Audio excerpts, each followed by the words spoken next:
BJP के नेताओं को गुंडाई पड़ी भारी, भरे सदन में दौड़ा दौड़ा कर पीछे गए। पहले हुई तू मैं, फिर होने लगा विवाद। नहीं माने भाजपाई तो खाने पड़े घूसे लाल।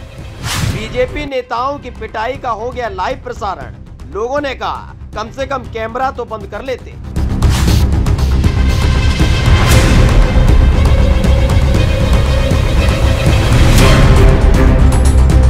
वैसे तो किश्तों में कितनी बार बीजेपी के लाडलों को कभी जनता ने तो कभी नेताओं ने खदेड़ दिया है, लेकिन इस बार जो फजीयत हुई है उसे भुला नहीं पाएंगे कि जिनकी बदौलत गुंडागर्दी कर रहे थे उन्होंने ही मुंह फेर लिया और फिर दरवाजा बंद करके जो जमकर धुलाई हुई है उसका वीडियो सामने आ गया है। सूझ गया गाल, चेहरा हुआ लाल, सच संवर कर आए थे, हाल हुआ बेहाल। ये कोई शायरी नहीं है बल्कि हकीकत है।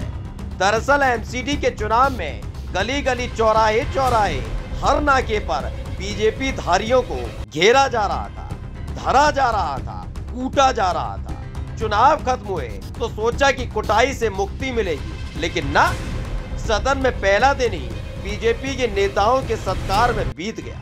मेयर पद के लिए चुनाव होना था तो लगे बीजेपी के पार्षद धमकाने कि देश की सत्ता हमारे वाले के हाथ में।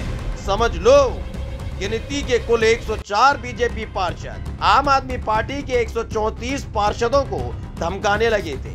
भगवा वाला गमछा ओढ़कर बीजेपी के नेता पॉपकॉर्न की तरह उछल रहे थे। तभी आपके नेताओं ने गप करके उन्हें खा लिया। थोड़ी देर पहले जो शेरे बीजेपी बने फिर रहे थे वो सदन छोड़कर बिल्ली की तरह भागने लगी तो किसी ने दरवाजा बंद कर दिया। चीख पुकार मच गई कि दैया रे दैया, ये तो चीटिंग है भैया, जी भर के कूट तो लिया है और अब जाने भी नहीं देते। दरवाजा बंद हो गया था, चीखें तक बाहर नहीं जा रही थी। कोई कमरे के अंदर मेयर के लिए बनी डाइस के नीचे कूटा जा रहा था। किसी को नैतिकता का पाठ जूतों के दम पर टेबल के ऊपर बिठाकर पढ़ाया जा रहा था। मतलब सारे के सारे बुझे हुए तीर साबित हुए।